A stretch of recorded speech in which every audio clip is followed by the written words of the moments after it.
IT job కోసం try చేస్తున్నారా? Coding tutor లో ట్రైనింగ్ తో పాటు స్టైఫండ్ అండ్ 100% జాబ్ గ్యారంటీ. నమస్తే పృథ్వీరాజ్ గారు. నమస్తే అమ్మ. గత వారం రోజులుగా కోల్కతా ఇన్సిడెంట్కి సంబంధించి మనం ఎప్పటికప్పుడు అసలు ఏం జరుగుతుంది, సిబిఐ ఎంక్వైరీ ఏ విధంగా కొనసాగుతూ ఉందన్న వాటిపైన మనం మాట్లాడుతూనే ఉన్నాం. ఇవాళ కనుక మనం చూస్తే ఏ రోజైతే నిందితుడిని పట్టుకోవడం జరిగిందో, సిబిఐ ఎంక్వైరీ కొనసాగిందో, నేనే చేశానని ఒప్పుకోవడం జరిగింది. తర్వాత కోర్టుకి ఎప్పుడైతే తీసుకొచ్చారో నేను కాదని చెప్పడం జరిగింది. ఎప్పుడైతే పోలిగ్రఫీ టెస్ట్ జరిగిందో నేను వెళ్ళేసరికి అమ్మాయి చనిపోయిందని చెప్పడం జరుగుతుంది. అసలు ఏది నిజం, ఏది అబద్ధం, దేన్ని నమ్మాలి, దేన్ని నమ్మకూడదన్న పాయింట్లో ప్రతి ఒక్క ఆడియన్ ఎవరైతే వాచ్ చేస్తూ ఉన్నారో వాళ్ళకు ఒక కన్ఫ్యూజన్ వచ్చింది. దీనికి అసలు న్యాయం జరిగే అవకాశం ఉంటుందా, జస్టిస్ వస్తుందా అని అడుగుతున్నారు. సరే, ఎగ్జాంపుల్ నేనే అడుగుతున్నాను. సిరీస్ ఆఫ్ వీడియోస్ మనం చేసాం జస్టిస్ కోసమని. ఒక ఆడపిల్లగా అదే ఇన్సెక్యూరిటీ నాకు కూడా ఉంటూ ఉంటుంది. ఏదైనా జరిగితే న్యాయం దిశగా వెళ్ళే ప్రాసెస్లో ఈ కన్ఫ్యూజన్స్ ఏంటి? సిబిఐ ఎంక్వైరీలో ఫస్ట్ చేసినప్పుడు నేనే చేశానని ఒప్పుకోవడం, తర్వాత కోర్టుని ఆశ్రయించిన తర్వాత నేను కాదని చెప్పడం, పోలిగ్రఫీ టెస్ట్ అయిపోయిన తర్వాత నేను వెళ్ళేసరికి జరిగిపోయిందంతా అని చెప్పడం అన్న వాటిపైన అనుమానం రేకెత్తుతుంది. దీన్ని ఏ విధంగా చూడాల్సిన అవసరం ఉంది? అసలు వాస్తవ కోణాలేంటి? న్యాయ విచారణ జరిగేటువంటి ప్రాసెస్లో ఇన్వెస్టిగేషన్, ఇంట్రాగేషన్ రెండు యాంగిల్స్లో మనం చేస్తాం. ఇన్వెస్టిగేషన్ అంటే మనిషిని, అతనికి ఉండేటువంటి ఎవిడెన్సెస్ కానీ అన్నీ చూసి వెరిఫై చేసి చెప్పేది ఇన్వెస్టిగేషన్. ఇంట్రాగేషన్ అంటే వ్యక్తిని మాత్రమే ప్రశ్నలు అడుగుతా చేసేదాన్ని ఇంట్రాగేషన్ అంటాం. ఇన్వెస్టిగేషన్, ఇంట్రాగేషన్ జరుగుతున్న ప్రక్రియలో అనేకమైనటువంటి మార్పులు చేకూరుతూ ఉంటాయి.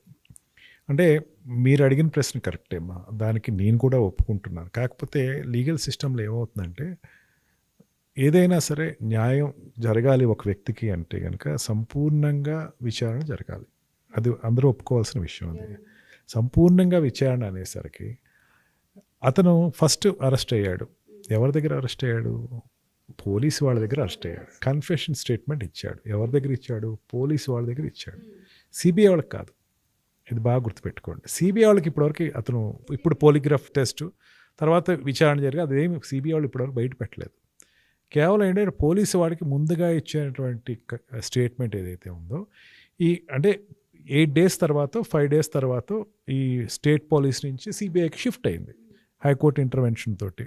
8th నుంచి 9th జరిగినటువంటి ఇష్యూని, 9th వెళ్ళి ఆస్ట్రా జరిగినటువంటి ఇష్యూని 9th, 10th, 11th, 12th, 13th, 14th ఎప్పుడో సిబిఐకి ఇచ్చారు. ఈ లోపల పోలీసు వాళ్ళు, అక్కడ ఉండేటువంటి స్టేట్ పోలీసు వాళ్ళు అతని దగ్గర నుంచి ఒక కన్ఫెషన్ స్టేట్మెంట్ తీసుకుంటారు. దానిలో ఏమవుతుందంటే అతను ఒప్పుకున్నాడు, నేనే చేశాను, ఏం చేసుకుంటే చేసుకోండి అని చెప్పాడు. అన్నది నమ్మకే కదా సిబిఐకి ఇచ్చాం.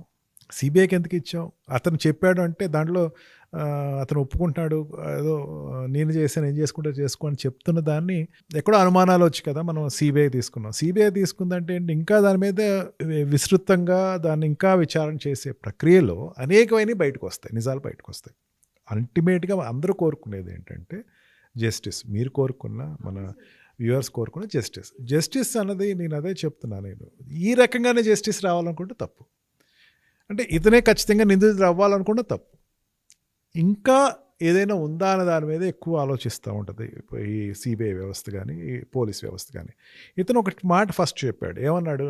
నేనే చేశాను అని చెప్పేసి స్టేట్మెంట్ రికార్డ్ చేసి ఉంటారు, ఖచ్చితంగా వీడియో తీసుకుంటారు. భారత ఎవిడెన్స్ యాక్ట్ ప్రకారం ఏదైనా ఒక స్టేట్మెంట్ పోలీస్ వారి ముందు చెప్తే అది నమ్మాల్సిన అవసరం పూర్తిగా లేదు అన్నది మనం కోర్టులు తీసుకుంటున్నటువంటి ఒక వాస్తవం. దాన్ని అడ్మిషన్ అంటారు. Admission before police is not a confession. అంటే వాళ్ళ దగ్గర తీసుకునేటప్పుడు వాళ్ళు భయపెట్టి తీసుకున్నారు, లేకపోతే ప్రలోభపెట్టి తీసుకున్నారు అన్నది ఆ యాంగిల్లో తీసుకుని కోర్టు దగ్గరికి వచ్చేసరికి, లేకపోతే confession with the second person, బయట వాళ్ళ దగ్గర ఇచ్చినటువంటి కన్ఫెషన్స్కి ఎక్కువ విలువ ఇస్తుంది. పోలీస్ వారి దగ్గర అతను అడ్మిషన్ ఇచ్చాడు, కోర్టు దగ్గరికి వచ్చేసరికి పూర్తిగా నెగిటివ్గా వచ్చేసాడు. అంటే మనం ఏమనుకోవాలా? అతను చేస్తున్నటువంటి విచారణ కానీ అతనికి సంబంధించిన దాంట్లో పోలీస్ వారిని అతడు బలవంతంగా చెప్పించారు. నాకు వాస్తవంగా ఏంటంటే నేను చేయలేను, నేను అక్కడ కూడా లేను. అది చెప్పిన తర్వాత ఒక్కసారి అందరూ కూడా చాలా అప్రైజ్ అయ్యాం. మనం కూడా దాని గురించి చాలా అప్రైజ్ అయ్యాం. నేను కూడా ఆ పోలిగ్రాఫ్లో ఏమిస్తారు అని చెప్పేసి నేను వెయిట్ చేస్తాను. పోలిగ్రాఫ్ వచ్చేసింది. మనం ఏమనుకుంటాం? పోలిగ్రాఫ్ నమ్మాలి కదా. ఇప్పుడు పోలిగ్రాఫ్లో ఏమనుకుంటున్నాం?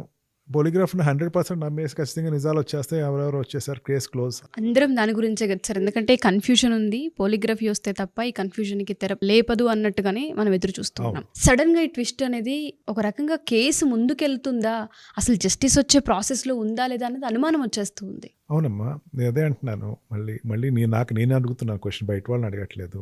ఇతను ఒక్కతనే ఉన్నాడు వెనకాల, లేడని కదా మనం అనుకుంటుంది. మళ్ళీ వాళ్ళందరూ బయటికి రావాలి కదమ్మా. లీడ్ ఏముంది దీంట్లో? అతను తప్ప వేరే లీడ్ ఏం లేదు కదా. లీడ్ అంటే ఇంకా అతను వీడియో కవర్ అక్కడ ఉండేటువంటి దాంట్లో ఫుటేజెస్లో ఎవరైనా వచ్చున్నారంటే వాళ్ళని కూడా కలుపుతారు. మనకి చాలా రిమోట్గా ఇచ్చేటువంటి లీడ్స్ ఇచ్చారు వాళ్ళు సిబిఐకి.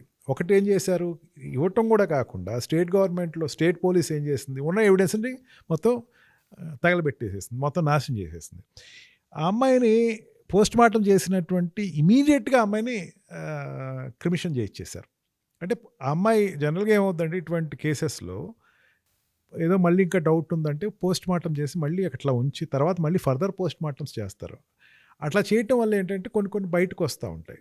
ఇప్పుడు ఆ అమ్మాయి నెయిల్స్లో ఏదో ఉందన్నారు, స్కిన్ ఉందని చెప్పేసి అన్నారు. అది మ్యాచింగ్ కావాలా, బ్లడ్ మ్యాచింగ్ కావాలా, డిఎన్ఏ మ్యాచింగ్ కావాలా, అవన్నీ చాలా వరకు రిమూవ్ అయిపోయినట్టు చెప్పచ్చు. ఎందుకంటే అక్కడ ఉండేటువంటి ఏరియా అంతా ఫుల్గా క్లీన్ చేసేసారు, పగలగొట్టేశారు.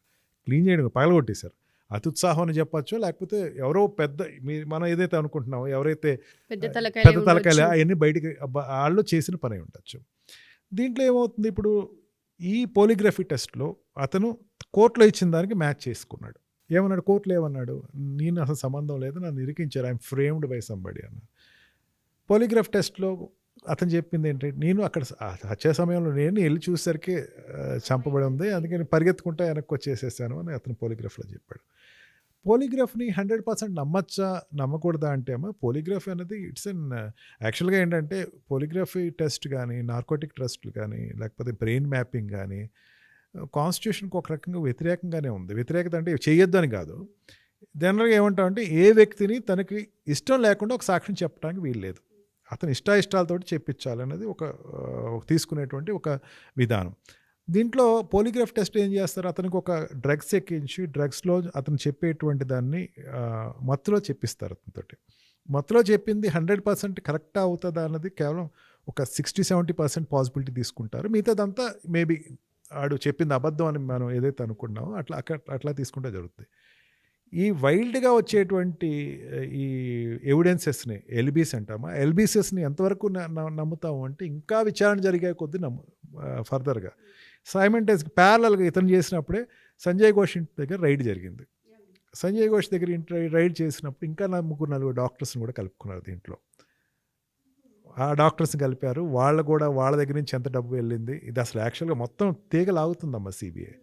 తీగలాగుతున్నప్పుడు ఇంకా వర్క్ చేయాలి కదమ్మా. ఏదైతే పోలిగ్రఫీ జరుగుతుందో టెస్ట్, ఆ ప్రాసెస్లోనే ఆ టైంలో ప్రిన్సిపల్ ఇంటి పైన రైడ్ కూడా జరిగిందమ్మా. సిబిఐ వాళ్ళే రైడ్ చేశారు. అంటే ఈ ఏసీబీ రైడ్ వేరు, సిబిఐ రైడ్ వేరు. సిబిఐ రైడ్ చేశారు. సిబిఐ రైడ్ చేసి 15 ప్రాంతాల్లో అన్నీ శోధన చేయటం, సెర్చ్ చేయటం జరిగింది. అతని మీద కంప్లైంట్ కూడా వచ్చింది ప్యారలల్గా. ఇది అయిన తర్వాత ఒక ఉద్యోగి అతను చాలా అక్రమాలు చేశాడు కంప్లైంట్ ఇచ్చారు. ఆ కంప్లైంట్ నేపథ్యంలో చేశారు. అంటే తీగ లాగుతున్నారు, గట్టిగా లాగుతున్నారు. ఇప్పుడు స్టేట్ గవర్నమెంట్ ఎందుకు దాసింది అన్న దాని మీదలోకి వెళ్ళాలి అంటే ఇతను ఒక్క స్టేట్మెంట్ అన్నది ఇక్కడతోటి మనకేమవుతుంది, ఎండ్ అవుద్దమ్మా. ఇక్కడతోటి కర్టెన్ క్లోజ్ అయిపోద్ది. ఇతనితోటి కాదు, ఇతను ఒకటి ఫ్రేమింగ్ అనుకుంటున్నాం, ఇతను ఎవరో పెట్టారో అని మనం ఏదైతే మనం నమ్ముతున్నామో, మృగుడే, అతను ఒక మృగమే, లేకపోతే రాక్షసంగానే చేశాడు, మనకు దాన్ని కాదంటానికి ఏం లేదు. కానీ అతను ఇప్పుడు ఇచ్చిన స్టేట్మెంటు అందరినీ ఆశ్చర్యం కలిగిస్తుంది. అతన్ని చేయలేదు అంటే ఇంకొకరు చేసి ఉండాలి కదా, ఆ చేసిన వ్యక్తి బయట రావాలి కదా. అంటే ఇతని దగ్గర నుంచి లీడ్ ఇంకా ఫర్దర్ ఇన్వెస్టిగేషన్ చేయాలమ్మా. ఏదైనా సరే అమ్మా, ఏదైనా కావచ్చు, ఈ ఇన్వెస్టిగేషన్ ఎంత జరిగినా ఏం జరుగుతున్నా ఒక విషయం మాత్రం మనం బాగా గుర్తుపెట్టుకోవాలి, సుప్రీంకోర్టు చీఫ్ జస్టిస్ పర్యవేక్షణలో జరుగుతుంది. ఆయన నిరంతరం దీన్ని పర్యవేక్షిస్తున్నారు. తప్పు జరగదు, ఆలస్యం జరగదు.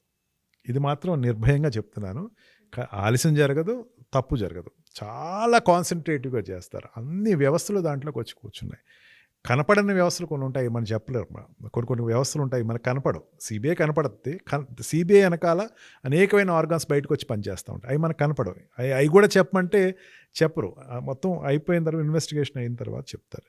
దీంట్లో పోలిగ్రఫీ టెస్ట్ ఒకసారి ఫెయిల్ అవ్వచ్చు, మళ్ళీ తీస్తారమ్మా. ఒక రోజుతో అయిపోదమ్మా, మళ్ళీ తీసుకుంటారు. అంటే కంపేరిటివ్లీ వాళ్ళకి ఇప్పుడు ఏంటంటే పాలిగ్రాఫ్ టెస్ట్లో ఒకదానికి అతను సమాధానం చెప్పలేదు అన్నారు. ఏమిటి, నీ పైన కూడా గాయాలు జరిగినాయి ఉన్నాయి కదా, నీ శరీరం మీద కూడా గాయాలు ఉన్నాయి కదా, కనిపిస్తున్నాయి కదా, దాని గురించి చెప్పు అంటే అతను సైలెంట్ అయిపోయాడు, దానికి సమాధానం ఇవ్వలేదు. అది కాకుండా సిబిఐ ఆఫీసర్ నిన్న ఒక ఆయన బయటకు వచ్చి చెప్పింది, మన టైమ్స్లో నిన్న న్యూస్ ఏంటంటే 100% కోఆపరేట్ చేయలేదు అన్నట్టు చెప్పాడు అతను ఈ పాలిగ్రఫీ టెస్ట్ పాలిగ్రఫీ టెస్ట్లో. అందుకని దాంట్లో 100% ఇది అని కాదు, ఇంకా డెవలప్మెంట్స్ ఉన్నాయమ్మా, ఇంకా వస్తున్నాయి, ఇంకా రావాలి. అతను డాక్టర్ని ఈవెన్ సంజయ్ ఘోష్ని అడగాల్సినటువంటి ప్రశ్నలు ఉన్నాయి, ఇవన్నీ కూడా చేసుకుంటే ఇది ఒక స్టార్ట్ అయింది, ఇప్పుడే స్టార్ట్ అయింది, అతి త్వరలోనే ఒక 1 వీక్లో అట్లాగా మనకి మొత్తం అన్ని కర్టెన్స్ అన్ని క్లియర్ అవుతున్నాయి. ఓకే. ఏం లేదు దీంట్లో ఉషా, మొత్తం క్లోజ్ అయిపోయిన కట్టెన్ని మొత్తం క్లోజ్ అయిపోయి సీల్ చేసినటువంటి ఒక గోడని మళ్ళీ పగలగొట్టుకుని ఓపెన్ చేసి మనం ఇప్పుడు ఇన్వెస్టిగేషన్ చేస్తున్నారు. ఒక్క లీడ్స్ కూడా సరిగ్గా కన్స్ట్రక్టివ్ లీడ్స్ అయితే చాలా వరకు మిస్ అయిపోయినాయి అని చెప్పచ్చు. ఇది వేగ్గా చేస్తున్న దాంట్లో కొంచెం టైం అయితే పడుతుంది.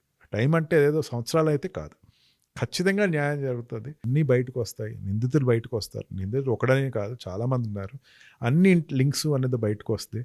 మనం ఇట్లా బాగానే చెప్పుకుంటున్నాం, కొంతమందికి చేసిన వాళ్ళందరికీ ఇంకా ఎంత గడగడలాడిపోతున్నారు. వాళ్ళందరూ బయటకు వస్తే మా పరిస్థితి ఏంటి, అని మమ్మల్ని సేవ్ చేసేది ఎవరు అని వాళ్ళు ఉన్నారు.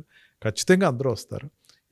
ఎవరిని సేవ్ చేయట్లేదు. చీఫ్ జస్టిస్ ఆఫ్ ఇండియా చాలా కీన్గా, కాషియస్గా ప్రతిదాన్ని ఆయన వెరిఫై చేసుకుంటున్నాడు. ఖచ్చితంగా న్యాయం జరుగుతుంది. Thank you sir. అనాలిసిస్ అనేది ఎప్పటికప్పుడు అవసరం దీనిపైన, ఎందుకంటే చాలామందికి అనుమానాలు ఉన్నాయి, జస్టిస్ ఏ విధంగా వస్తుందన్న దానిపైన ఎదురు చూస్తూ ఉన్నాము. ఎస్పెషల్లీ యావత్ దేశం మొత్తం కూడా జస్టిస్ కోసమే చూస్తూ ఉంది. దీనికి సంబంధించి పూర్తి వివరాలు ఇంకా వెలువడాలి కాబట్టి ఎదురు చూద్దాం. నెక్సస్లో ఏం జరుగుతుంది ఏంటన్న దానిపైన. ఏం జరిగినా జస్టిస్ మాత్రం రోజుల వ్యవధిలో అయినా సరే వచ్చే అవకాశం కల్పించారని సుప్రీంకోర్టు కోరుకుందాం. Thank you sir. Thank you so much. Suman టీవీలో మీ పర్సనల్ అండ్ బిజినెస్ ప్రమోషన్స్ కోసం కింది నెంబర్కి కాంటాక్ట్ చేయండి.